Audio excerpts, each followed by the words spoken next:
9월은 굉장히 변동성이 심해지는 장일 것 같다. 그러니까 결국은 실적이 끌고 온다. 우리가 10월 초를 한번 기대해 볼 수 있지 않느냐. 네. 외국인들의 매도가 멈추려면 네. 아주 쉽게 얘기하면 엔비디아가 올라야 돼요. 아, 엔비디아에 네, 달렸다. 그러니까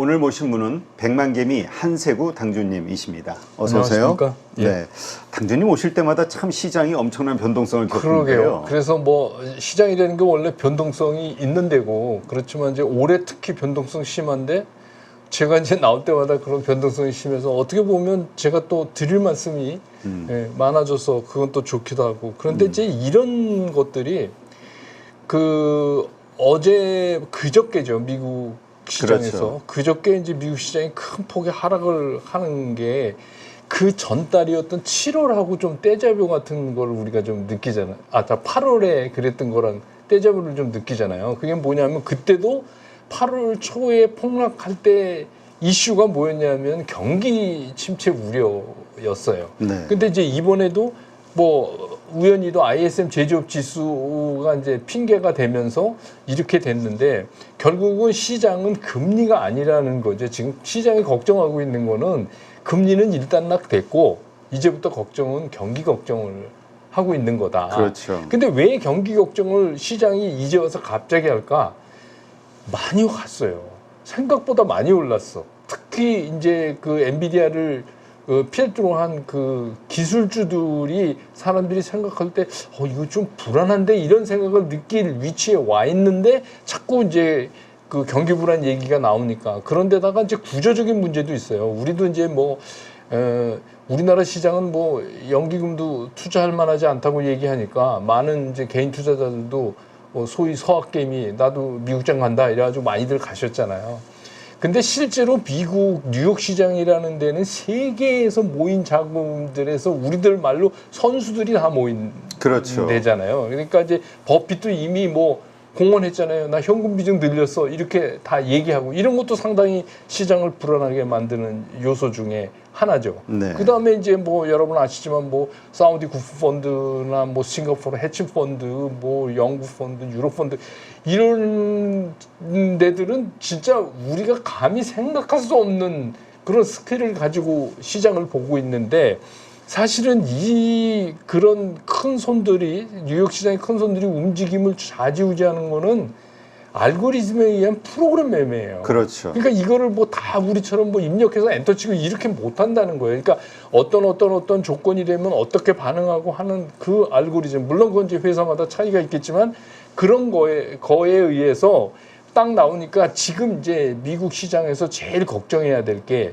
경기 침체 우려만 없으면 그냥 이지고잉 할 수 있어요. 지금 상태에서 금리도 내리겠다. 그렇죠. 그런데 이것만 해결되면 되는데 거기에 불이 딱 들어온다는 얘기예요. 그러니까 이제 뭐 거기에 덧붙여서 이제 그 앵화 강세도 자꾸 신경 쓰이게 만드니까 달러가 자꾸 다른 데로 도망가고 달러가 약해지고 이런 것도 있잖아요.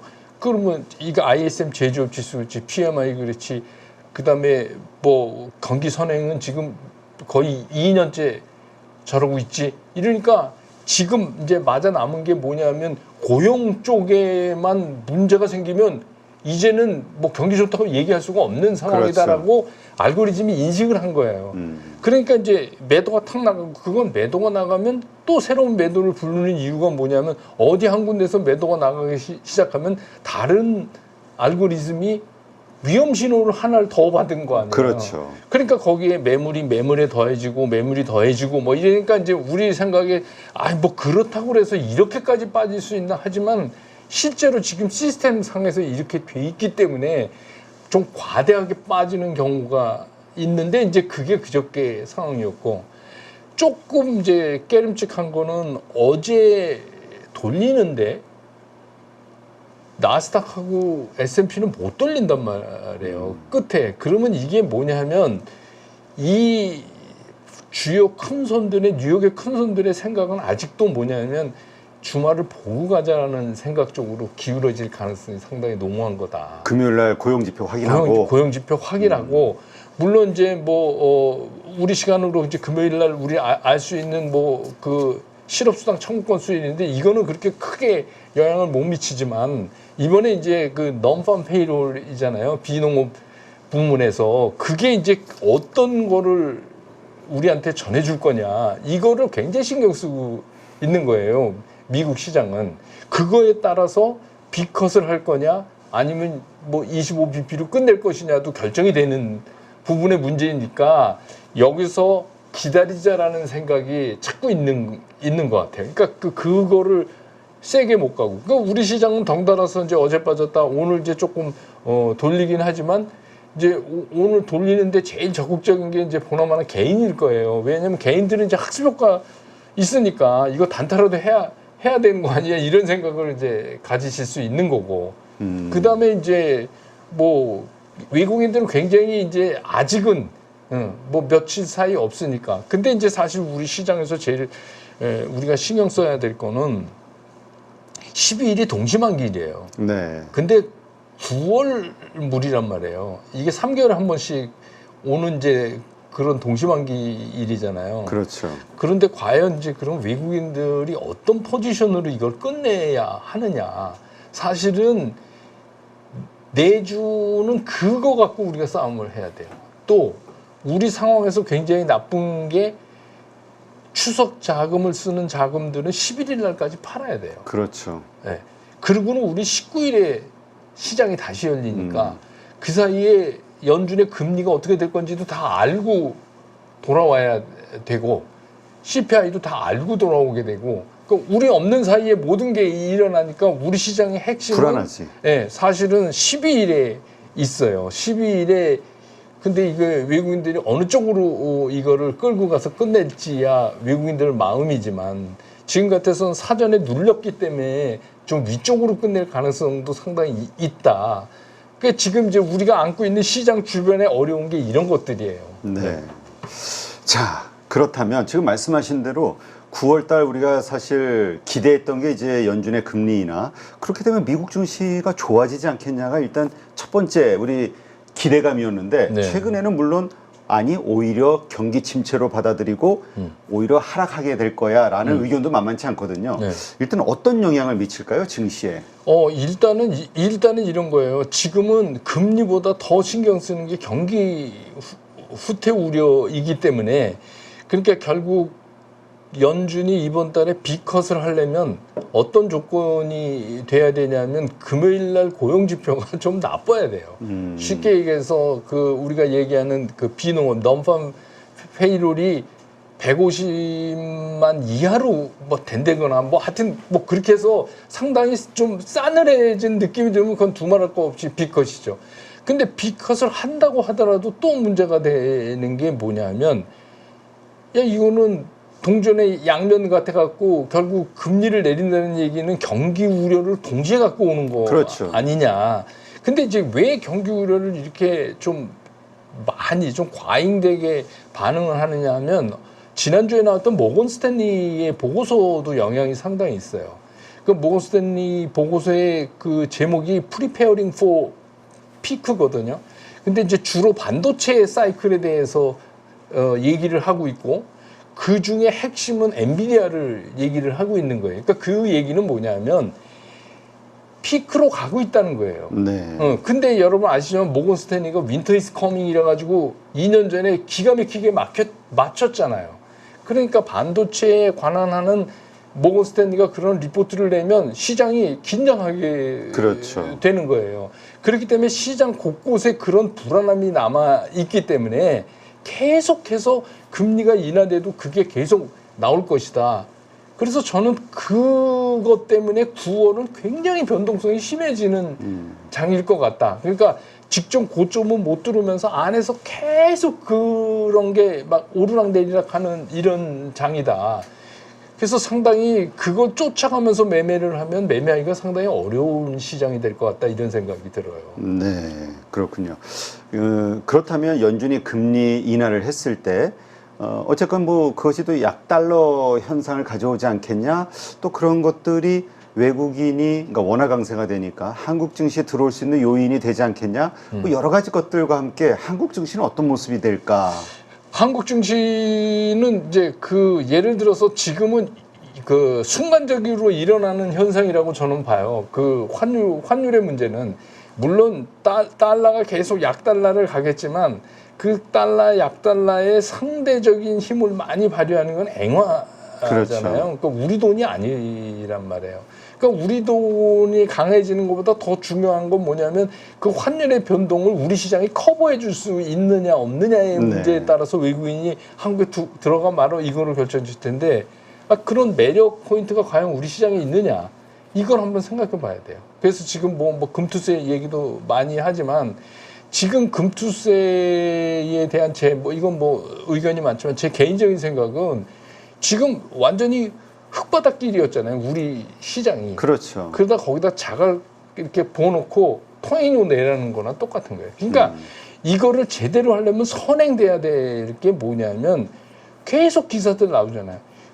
이거를 투자하는 사람한테 돌려줄 수 있는 게 제도적으로 어떻게 보완이 돼 있고 시장이 어떻게 돼 있냐. 다행스러운 건 뭐냐면 우리가 만약에 그걸 고칠 수만 있다면 지금까지 쉽게 얘기해서 세수도 안 하고 다니다가 세수만 해도 이뻐 보이니까. 우리 시장은 껌정만 닦아내도. 네, 껌정만 닦아도 그런 좋은 기회가 있으니까 금투세 받는 게 중요한 게 아니라 이걸 먼저 정리해야 된다는 거예요. 그렇죠, 이걸 정리하고 금투세는 뭐 1년 있다 받으면 어때요? 이게 유예해서 이게 된 다음에. 그렇죠. 예, 전제가. 그래서 이게 중요한데 지금 이걸 약간 이데올로기 싸움처럼 막 이렇게 끌고 가갖고 이렇게 되니까 그건 좋다 이거예요. 근데 제일 중요한 게 뭐냐면 투자자가 멍든다는 거예요. 그렇죠. 우리가 그 가운데서 정치 노름에 네. 그냥 그러면 예를 들어서 연금도 못 하겠다는데 투자를. 그러니까 이게 참 답답한 게 아니 일본의 국민연금은 주식 비중이 24%인데 우리는 13%. 네. 그것도 더 줄여야 된다고 게다가 하니까. 이제 이게 뭐냐면 제가 증권회사 입사한 게 1977년이에요. 70년대. 그때는 진짜 주식 투자하는 사람들이 부자만 했어요. 네. 부자만. 예, 일반 사람들은 주식 투자 이런 거 잘 몰랐고.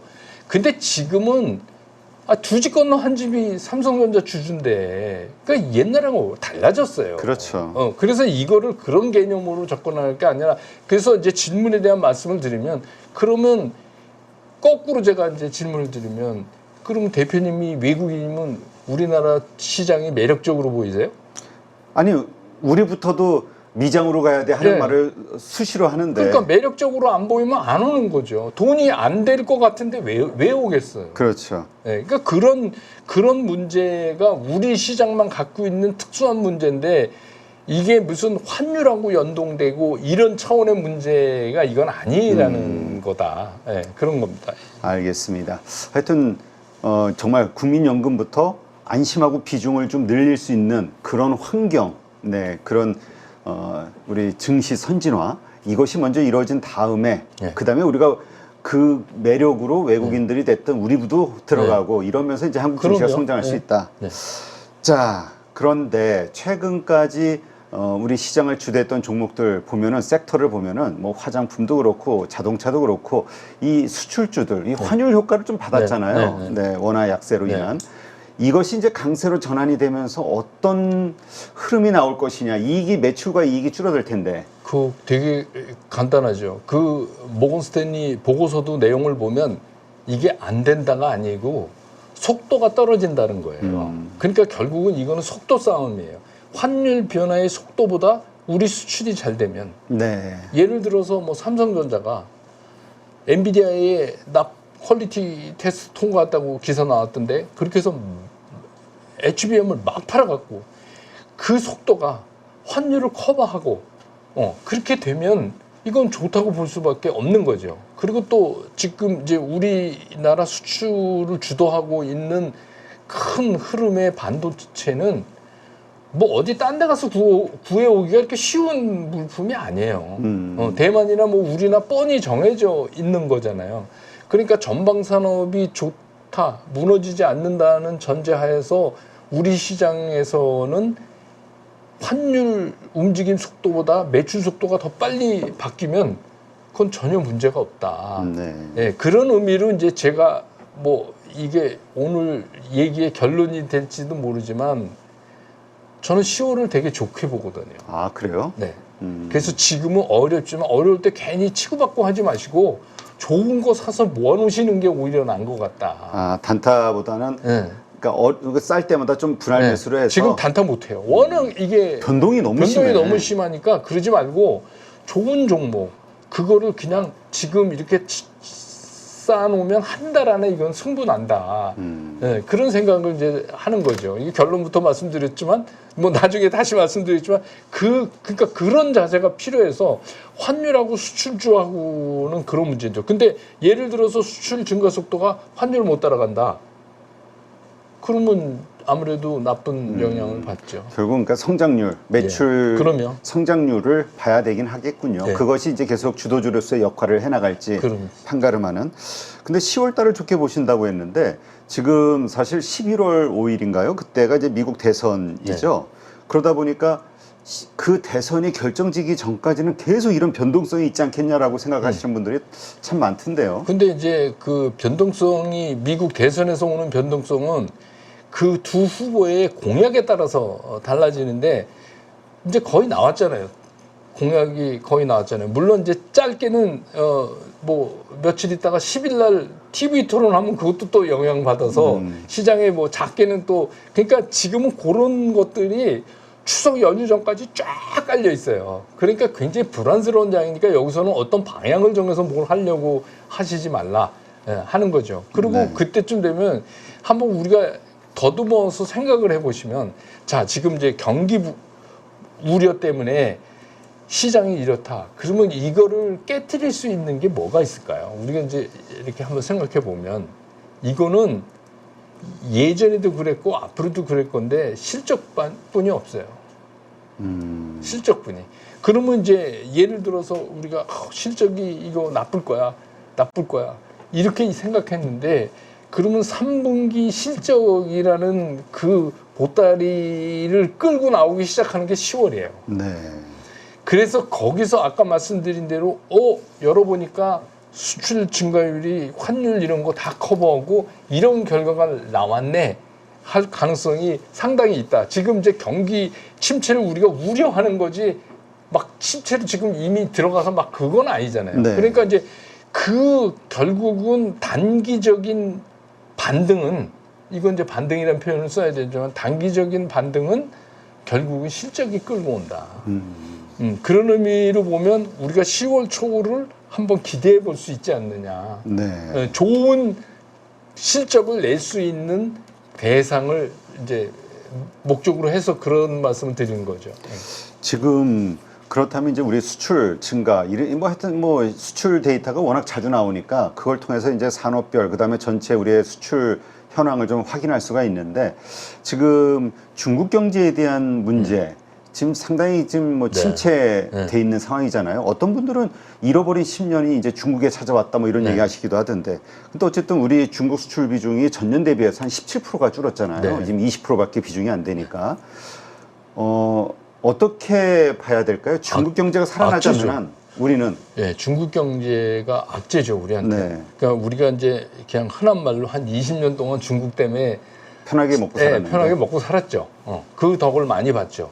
근데 이제 최근에 여러 가지 이유 때문에 중국이 이제 경기가 무너져서 거의 뭐 이제 이게 어디까지 갈 건지 불안해할 정도 붕괴라는 얘기까지 나올 정도로 지금 이렇게 갔지만 사실 그 전에 우리는 중국 수출 비중이 많이 줄었어요. 그렇죠. 네, 최근에. 그래서 이제부터는 과거처럼 중국이 우리한테 큰 영향은 없지만 아무튼 중국의 몰락은 우리한테 악재다. 네, 그래서 궁극적으로 중국이 어떻게 해결을 잘 해야죠. 그건 우리가 할 수 있는 일은 아니지만 중국이 해결이 되면 우리도 해결된다. 우리 입장에서 보면 중국이 살아나면 우리 수출도 또 증가될 테고. 네. 그래서 중국은 계속 신경이 쓰일 수밖에 없고 중국이 나쁜 건 우리한테도 나빠요. 그냥 결론으로 얘기하면.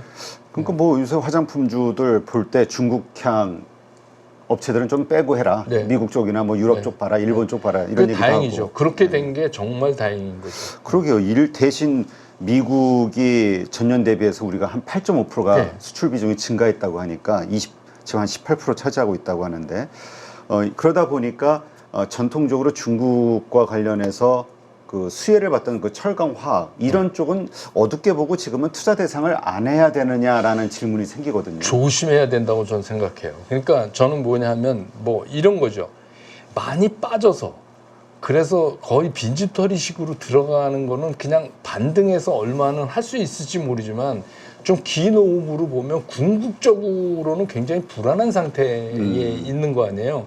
그러니까 뭐 구태여 그 지금 시장 상황이 구태여 거기까지 손대야 될 정도로 바쁜 상황이냐 지금 시장이 지금은 어떻게 보면 올라갈 주식이 되게 명확해져 있는 네. 시장이에요. 그러니까 뭐 예전처럼 뭐 아무거나 사도 다 올라가는 시장이 아니기 때문에 위험 요소가 있는 시장은 비껴서는 게 맞는 것 같아요. 네. 예, 일반 투자 경우에는 특히 더.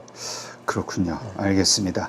자, 이제 CPI 발표 되고 나서 다시 인플레이션에 대한 우려가 나올 것이냐 아니면 뭐 하여튼 그러한 수치들이 이제 한국 증시에 어떤 영향을 미칠 것이냐에 대한 고민 어떻게 보세요? 있을까요? 저는 이제 금리 문제는 일단 됐다고 끝났다. 봐요. 왜냐하면 여기서 갑자기 뭐 CPI가 이상하게 나올 수는 이미 없는 거고 이제 고용 지표도 그런데 고용 지표에서 이제 문제는 뭐냐면 뭐 지금 상황을 보니까 어제 이제 쫄트라고 하는 것도 나왔잖아요. 그냥 뭐 그렇게 그러니까 지금 이제 비숙련 쪽에 해고가 많은 의료복지 쪽만 제외하고 나머지는 뭐 그냥 그렇게 해서 거의 뭐 생각한 수준이다 이 정도로 받아들이니까 이게 금리에 큰 영향은 없지만 결국은 이제 그 금요일 날 발표되는 비농업 부문이 굉장히 중요한데 그 비농업 부문이 어떻게 보면 뭐 CPI도 그 다음 주에 CPI도 중요하지만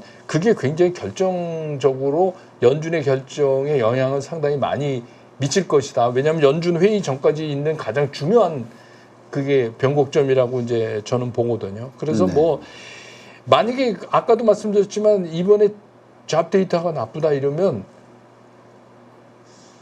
핑계댈 게 없어요.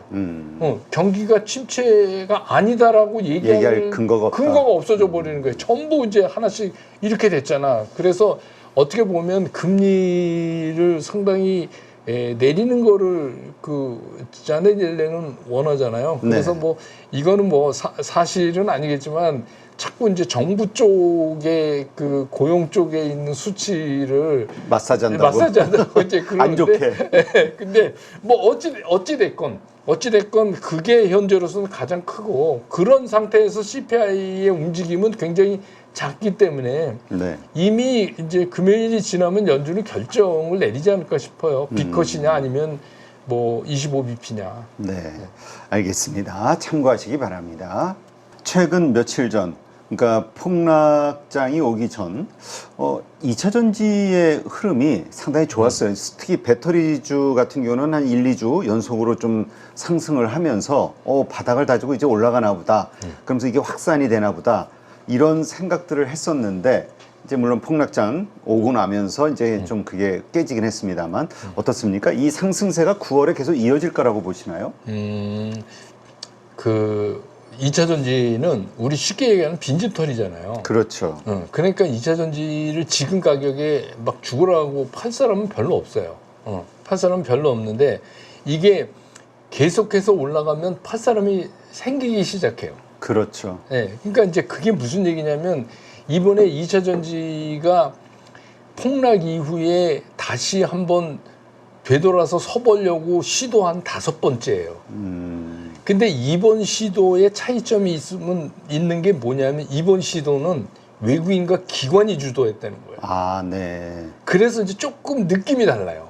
처음에 개인들은 벌써 이 늑대가 또 와. 그러고서 안 했어요. 네. 근데 이번 거는 꾸준하게 외국인과 기관이 외국인은 주로 이제 LG 에너지 솔루션 쪽이었고 그렇죠. 기관은 SDI 쪽이었고 뭐 이제 그 수급을 보시면 알겠지만 그렇게 이제 쭉 올라와서 진검인가 하다가 수급 라인이 만들어져 버린 거예요. 그러니까 이제 야 이거 가나보다 이제 바닥 쳤다. 그리고 새로운 우리가 뭔가를 돌파구를 찾은 게 뭐냐면 화재. 그러니까 그동안엔 배터리에서 그 얘기가 없었는데 불이 찾고 나니까 화재 안 나. 이거를 안 나게 하는 거. 네. 이제 이런 보안 쪽의 이슈를 가지고 그 밑에 밸류에이션 그 라인을 따라서 이제 소재 쪽도 그렇고 이런 것들이 쫙 움직이기 시작을 하면서 앞에 이번에 또 특징은 뭐냐면 생산업체가 앞장을 섰다는 거예요. 네. 늘 소재 쪽에서부터 2차 전지는 사실은 소재가 갑이었어요. 그동안 그랬죠. 네, 근데 이게 이번에 이제 바뀐 거예요. 네. 이번에 이제 이게 바뀌어진 형태가 나오고 있다. 그런데 이제 이런 생각을 하잖아요. 그러면 우리 이것도 결국은 뭐냐면 불 나고 안 나고가 아니라 그 가솔린 쓰는 차보다 확률적으로 불이 더 난다가 중요한 게 아니라 정책의 문제. 네. 전기차는 정책의 문제예요. 그래서 폭스바겐이 문 닫는다고 그러고 나서 독일에서 지금 다시 전기차에 대한 혜택을 주려고 막 준비 중이고 발표하고 그러잖아요. 그거 끊으고선 한 70%가 떨어졌어요. 매출이. 전기차 매출이. 네. 그게 뭐냐 하면 우리 똑같아. 그러니까 근데 이제 해리스가 어떻게 할 거냐. 이거 굉장히 중요한 문제예요. 그래서 뭐 전기차 보유 의무 35년까지 뭐 네. 이런 정책들에 대해서 찬성한 적은 없다 뭐 이런 식의 뉴스가 그러니까 나와요. 그런 것들이 만약에 그게 이제 그러니까 우리도 만약에 생각해서 아니 불 났기 때문에 좀 겁은 나지만 확률적으로 그러는데 불 났기 나서 저거 안 사 이런 거는 아니고 지금은 이제 정책적으로 얼마큼 지원을 해줄 수 있느냐의 정책의 문제. 그러니까 그런 게 모두 현재 상태에 머무른다는 가정을 한다면 2차 전지는 제한적 상승을 할 수밖에 없어요. 아직은 제한적 상승을 할 수밖에 없다. 그래서 그 제한적 상승의 상승 커브를 확인하는 중요한 게 언젠가 제가 말씀드렸듯이 10일 이동 평균의 슬로프다. 10일 이동 평균의 슬로프가 우상향으로 서 있으면 그러면 뭐 아니 외국인 사건, 기관인 사건 어쨌든 수급이 좋은 상태인 거잖아요. 그렇죠. 근데 야 이제는 짧게라도 고만 먹고 팔아야 되겠다. 지난번에 너무 고생해서 이런 생각이 퍼지기 시작을 하면 10일 이평이 밑으로 죽죠. 그러면 뭐 이쯤에서 한번 정리해야 되는 거구나 이렇게 받아들이셔도 될 것 같아요. 네. 자, 아까 물론 그 9월 달 상당히 변동성, 어려운 그 박스권 내에서의 변동성이 심한 마음고생시킬 장이 될 것이다라고 예상을 하셨습니다만 혹시나 이 가운데서 그래도 좀 강한 모습을 보일 어떤 주도주의 역할을 할 것이 있다면 어떤 게 있을까? 그 아까 제가 이제 말씀드린 이런 이제 말하자면 9월에 이렇게 어렵게 만들고 이런 데서 반등을 끌고 오는 배경에는 실적이 있다 그랬잖아요. 그러면 이제 실적을 낼 수 있는 거를 찾아야 돼요. 그럼 과연 뭐가 실적을 낼 수가 있냐? 우리는 우선 앞만 눈 씻고 봐도 반도체뿐이 없어요. 첫 번째 꼽을 수 있는 게 뭐 상황이 어떻건 어떻게 됐건 간에 예를 들어서 뭐 삼성전자가 잠정 실적 발표를 임박한다든가 근데 뭐 상황이 안 나쁘다든지 뭐 이렇게 되고 지금 저 삼성전자 빠져 있어서 많이 싸졌잖아요. 이제 반도체 주식들이.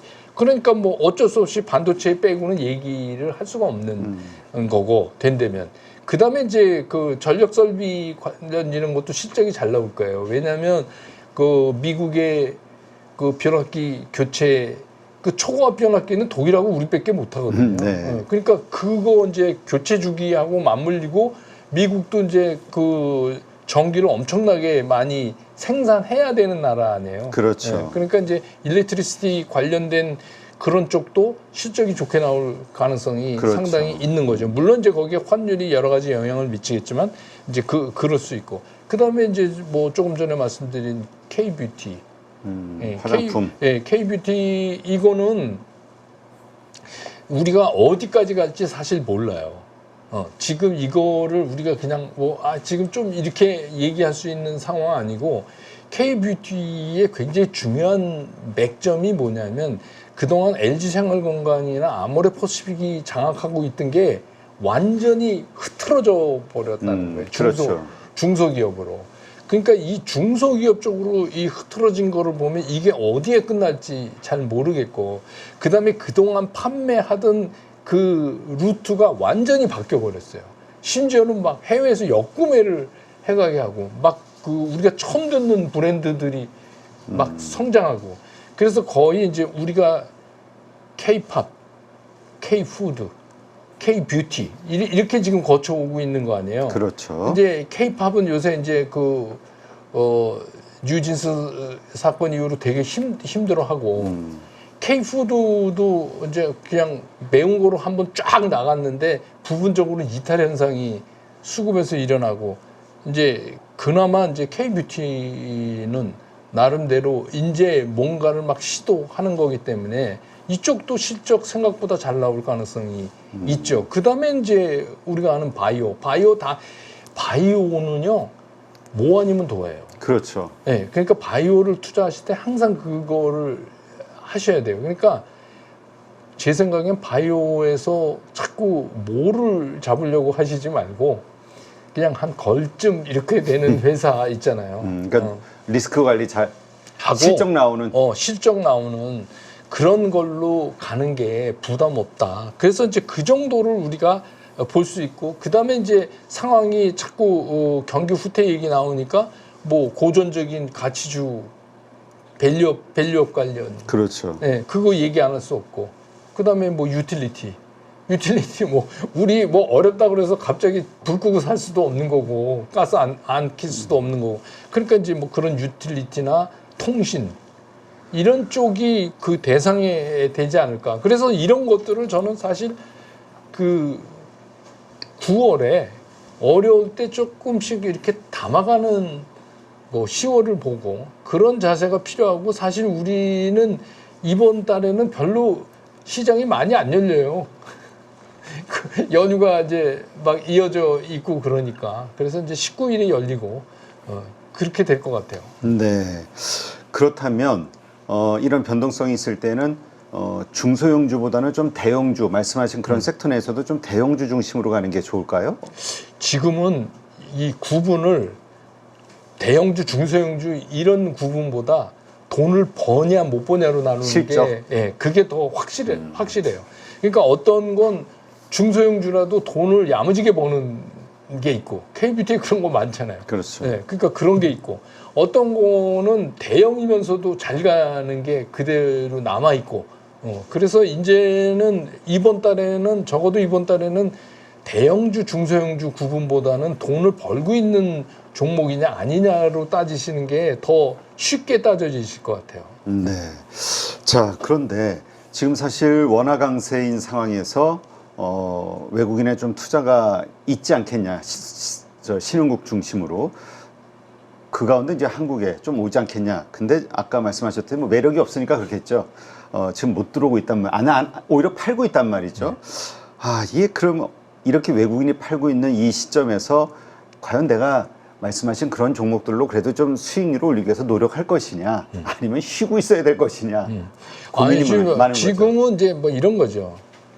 그 외국인이 아까도 말씀드렸지만 딱히 우리 시장을 매력적으로 봐야 되는 포인트는 없어요, 사실. 근데 이제 중요한 건 뭐냐면, 그래도 외국인들의 입장에서 보면 한국 시장을 봤을 때 전체를 안 사고 이런 거는 아니고 살 거는 있단 말이에요. 네. 우리 시장에서도 굉장히 매력적인 것들은 있잖아요. 그런 것들은 외국인 잘 사요, 거침없이 보면. 그리고 이제 특히 외국인들이 늘 하는 거지만, 시장이 아무리 어려워도 외국인들은 돈을 챙겨 갖고 나가야 되니까 파생하고 연계해서 하는 매매를 많이 하잖아요. 그렇게 되면 특히 뭐 삼성전자나 SK하이닉스나 뭐 LG에너지솔루션이나 이렇게 대형주를 잡아 제끼면서 이제 반대로 파생해서 이제 뭐 한다거나 이런 거는 계속해서 나오겠죠. 그러니까 외국인이 전체적인 규모가 줄어들지만 한국 주식 다 안 본다, 이거는 아니죠. 이거는 아닌데, 쉽게 얘기하면 뭐냐면 우리나라 시장에 있는 기업이 제대로 평가를 못 받는 거죠. 네. 제대로 그렇죠. 평가를 못 받는 거죠. 그래서 이제 아까도 말씀드렸지만 시급한 게 빨리 이 시장의 문제를 개선하는 게 금투세보다 우선해야 된다. 이게 더 중요하다. 그렇죠. 뭐 사실 그러니까 자꾸 논점이 좀 흐려지긴 해요. 그러니까 지금 금투세 얘기하지 말고 금투세는 가고 상법 개정이니 뭐니 여기에 신경을 그럼. 쓰자라는 이야기들도 있긴 한데 네. 그건 이제 금투세가 일단 시장 이게 좀 바뀐 이 해결이 된 다음에 아니 그러니까 쉽게 얘기하면 제가 아니 길을 포장하고 좀 그러니까. 잘 달리게 하고 그다음에 터닝료를 받아라. 그때 낼 테니까. 근데 지금 이런 상태에 자갈 깔아놓고 돈 내라 그러는 거랑 거의 똑같은데 이거를 어떻게 받아들이냐 하는 얘기죠. 네. 그러니까 이게 그 정치인들도 이게 과거하고 지금 투자자들이 얼마나 의식이 바뀌었는지를 이해 못하는 것 같아. 예전에는 사실 우리가 잘 몰랐잖아요. 좀 무지했고. 그러니까 그리고 한국 주식은 그냥 원래 이러려니 하고 멍하니 그냥 하는 대로 가다가 미국 주식 경험하고 일본 주식 경험하고 막 이러면서 똑똑해진 거라. 그럼 왜 우리는 이러지? 우리가 축구로 말하면 유럽 리그 본 거예요. 그렇죠. 봤더니 아니더라고요. 우리 동네 축구 뻥볼 뭐야 이거? 예, 아니더라. 똥볼차기네. 그러니까 예전에 우리 축구가 무슨 저기 타일랜드에서 하는 킹스컵 이런 데서 우승하면 세계에서 제일 잘하는 줄 알았잖아요. 아니더라는 거예요. 그쵸. 그러니까 이제는 그게 좀 바뀌어야 된다. 이 정책도. 그렇죠. 네, 증시 정책. 그러니까 이제 그 코리아 디스카운트 자조적인 패배 의식에 젖어있던 과거와는 지금 다르다. 우리는 네. 강력하게 네. 이제 선진국처럼 바뀌어야 된다라는. 네. 그래서 우리도 주식으로 돈 좀 벌자. 그러니까 민간이 먼저 치고 나오잖아요. 뭐 예전에 무슨 랑꼼 이런 거에 밀려가지고 랑꼼하고 한국산 미숙이 이거 브랜드 이름입니다. 아 미숙이라는 브랜드가 예, 있어요. 한국 여자 이름 아니에요. 예, 저도 홍콩 가서 처음 봤어요. 이런 브랜드가 있는지. 그게 야 랑콩 까불지 마 하고 나가는 거잖아요. 그러니까 그렇죠. 그게 맨날 코리아 디스카운트 뭐 그런 얘기 하지 말고 우리도 시장 제대로 만들면 디스카운트 얘기 없어져요. 네. 자, 하여튼 그런 걸 좀 기대하면서 근데 일단 이제까지의 가장 큰 수출 비중 성장을 차지하고 있었던 건 결국 반도체였는데 반도체와 관련해서 뭐 하여튼 설왕설래 논란이 많습니다. 말씀하신 모건 스탠리의 그런 매도 리포트도 있습니다만 결국 삼성전자와 이 하이닉스의 레거시까지 포함한 반도체 성장은 계속 더 이어질 것이다라는 의견도 만만치 않거든요. 아니 성장은 이어지죠. 네. 그 모건 스탠리 보고서도 자세히 보면 그런 얘기를 하고 있는 거예요. 그러니까 이게 성장 속도가 둔화될 수 있다는 얘기를 하는 거지. 야 이제 얘 끝났어 이 얘기를 하고 있는 게 아닌데 우선 좋은 얘기가 아니니까 딱 긴장을 하는 거죠. 그러니까 그 대표적인 예가 뭐냐면 캐펙스 그러니까 자본적 지출을 해서 막 때려 넣잖아요. AI를 하기 위해서 엄청나게. 그렇죠. 그러면 거기에 상응하는 뭔가가 수익으로 돌아와야 되는데 과연 그거를 능가할 수 있느냐. 그러니까 그 편차가 계속 벌어지면 투자하던 사람도 멈칫할 수밖에 없다. 그렇죠. 그건 저도 이해해요. 뭐 누구나 다 생각이 그런 거 아닙니까? 그래서 지금 뭐 웬만한 IT 기업 중에서 AI 안 한다고 한 데가 없잖아요.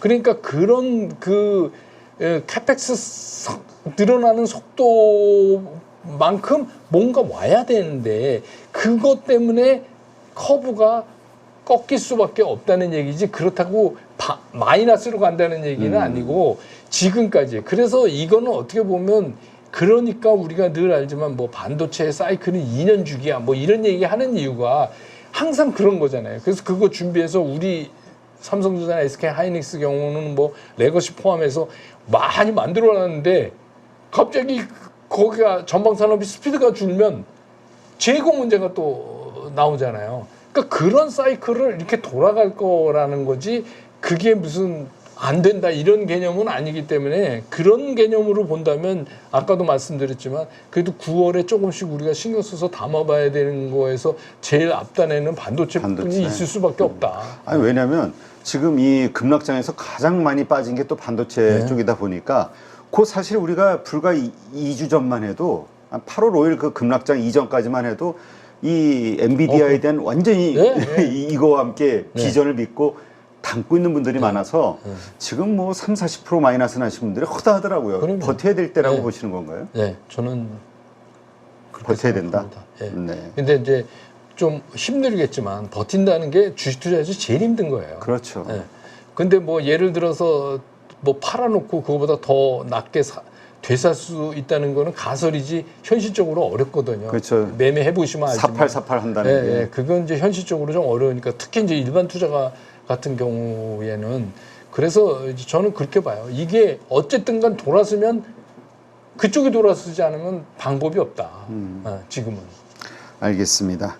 자, 그다음 연말까지 그러면 말씀하신 뭐 화장품도 그럴 수 있겠지만 가장 좀 우리 당주님이 생각하시기에 난 여기 내 마음은 여기에가 있어요. 그러니까 뭔가 탑피우로 보시는 어떤 섹터, 산업 이런 게 있다면 어디가 있을까요? 저는 이제 아까 말씀드린 반도체도 그 중에 하나고요. 근데 이제 올해의 토픽이라는 개념이 연말까지 쭉 뻗는다가 아닙니다. 제 생각에 10월에 한 번 하면 다시 연말에 꺾일 것 같아요. 특히 이제 거기에 변수를 주는 게 금투세도 있고, 금투세. 여러 가지 문제들이 이제 남아 있고, 또 미국의 대선 결과도 또 우리한테 상당히 영향을 줄 거고, 그렇기 때문에 어쨌든간 그렇지 않은 범위 내에서 10월 장은 나름대로 제대로 된 반등 한 번은 올 것 같다. 거기에 본다면 역시 이제 뭐 반도체나 뭐 일렉트리시티 관련이거나 그다음에 K-뷰티나 그다음에 이제 우리 이제 이렇게 저도 뭐 막 얘기하고 있으니까 이제 정부에서 밸류업 뭐 이런 쪽에 굉장히 이제 좀 힘을 쓰게 되면 밸류업 관련이라든지 뭐 이런 거 하고 전통적 가치주 이 정도면 포트폴리오가 되지 않을까 싶어요. 네. 근데 10월 달 그렇게 좀 좋은 시장이 좀 열리지 않을까 생각하시는 근거는 뭘까요? 이 지금 같은 상황에서는 제일 우려돼서 이 장을 빠뜨린 이유가 경기 침체예요. 근데 이 경기 침체를 예를 들어서 무슨 이렇게 수치를 가지고 얘기하지 않고 제일 빨리 이거를 반등으로 돌려 세울 수 있는 강력한 거는 그냥 실적이에요. 네. 그래서 10월이 시작되면서 실적이 터져 나오기 시작을 하는데 그 실적을 보면 얘는 무슨 경기 침체는 무슨 경기 침체 이렇게 믿을 정도로 나와주면 굉장히 거기서 우리가 생각하지 못했던 상승이 올 수도 있거든요. 네. 그렇다면 이제 올 9월 상당히 변동성이 클 거로 말씀하셨는데 그런 변동성을 가져오는 요인들 어떤 것들이 있을까요? 지금 이제 말씀했던 것처럼 이제 주말에 이제 고용 지표 또 나오죠. 그 다음에 또 이어서 CPI 나오죠. 그 다음에 이제 연준 또 근데 연준이 금리 손대는 사이에 우린 놀고 있어요. 쉬고 네. 있어요. 그러다가 이제 우리 또 나오죠. 그 다음에 또 10일 날 미국 대선 후보 토론 또 있고 그 또 후보풍이 어떤 짓을 할지는 모르겠는데 그리고 뭐 그거 또 우리가 감내해야 되고 이런 것들이 계속해서 지금 늘어져 있잖아요. 그렇기 때문에 뭐 그럴 수밖에 없다. 네. 자, 그렇다면 외국인들의 이 매도 지금 전반적으로 좀 매도가 좀 나오고 있는데 최근 계속 이게 언제쯤 멈출까? 외국인들의 매도가 멈추려면 네. 아주 쉽게 얘기하면 엔비디아가 올라야 돼요. 엔비디아에 달렸다. 그러니까 이게 되게 웃기는 얘기인데 엔비디아가 오르면 그 다음날 외국인이 사요. 네. 이거는 뭐 어떻게 해도 뭐 부인할 수가 없잖아요. 그렇죠. 그러니까 지금은 전 세계 시장을 이끌고 그리고 뭐 엔비디아가 지난번에 실적 발표하는 날 왜 전 세계 시장이 거기다가 주목을 하고 그랬느냐. 근데 거기서도 이미 답이 나왔어요. 엔비디아 실적이 나쁜 게 아니었잖아요. 그렇죠. 마진율이 조금 줄어들 것 같다는 얘기. 그 얘기는 뭐냐면 아까 제가 모건 스탠리 얘기한 거나 똑같이 그걸 얘기하고 있는 거예요. 조금 둔화될 수 있는 가능성. 가능성. 근데 지금은 그냥 상상으로 이렇게 올랐는데 이게 둔화되면 어떡하지? 이런 우려인 거죠. 거기다가 경기 침체? 이런 거죠. 그러니까 결국은 외국인들이 산다는 거를 뭐 전체적인 경제 상황이 어떻게 되고 복잡하게 따지시지 말고 그냥 엔비디아가 올라야 돼요. 엔비디아만 보자. 엔비디아가 오르면 우리 시장에 외국인들이 사요. 왜냐하면 우리는 반도체 밸류체인만 해도 얼마예요? 그렇죠. 뭐 소부장부터 해서. 그거 살 수밖에 없어요.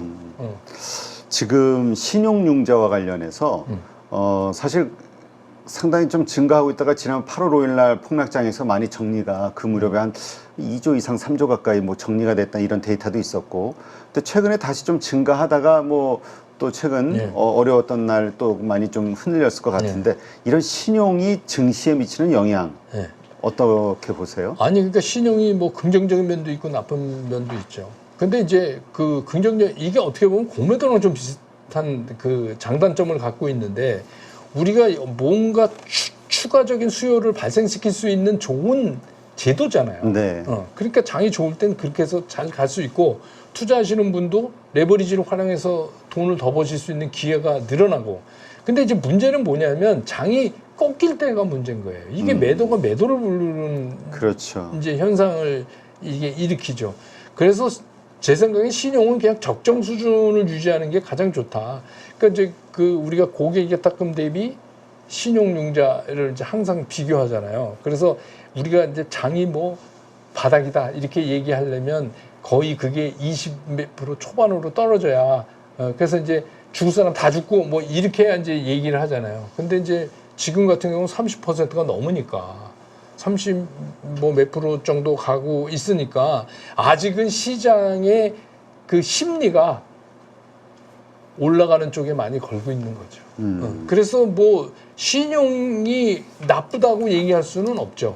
그러나 말씀하신 이 9월 변동성이 심한 장에서는 참 쓰면은 위험한 상황들이 나올 수도 있겠네요. 그렇죠. 예. 예. 그러니까 이 신용이라는 거는 여러분 기억을 하실는지 모르겠지만 20년도 같은 때 있잖아요. 그냥 아무거나 사도 올라갈 때는 그 레버리지 써야죠. 그렇죠. 네. 근데 이제 지금은 조금 그렇죠. 네. 알겠습니다. 네, 오늘도 이렇게 한세구 당주님 모시고 증시 전반, 그다음에 글로벌 경제 지표들 점검을 해봤고요. 네, 말씀해주신 여러 가지 인사이트들 참고하시면서 어떻게 투자를 할지 또 가지고 있는 주식들에 대한 대응을 어떻게 할 것인지 한번 고민해 보시기 바랍니다.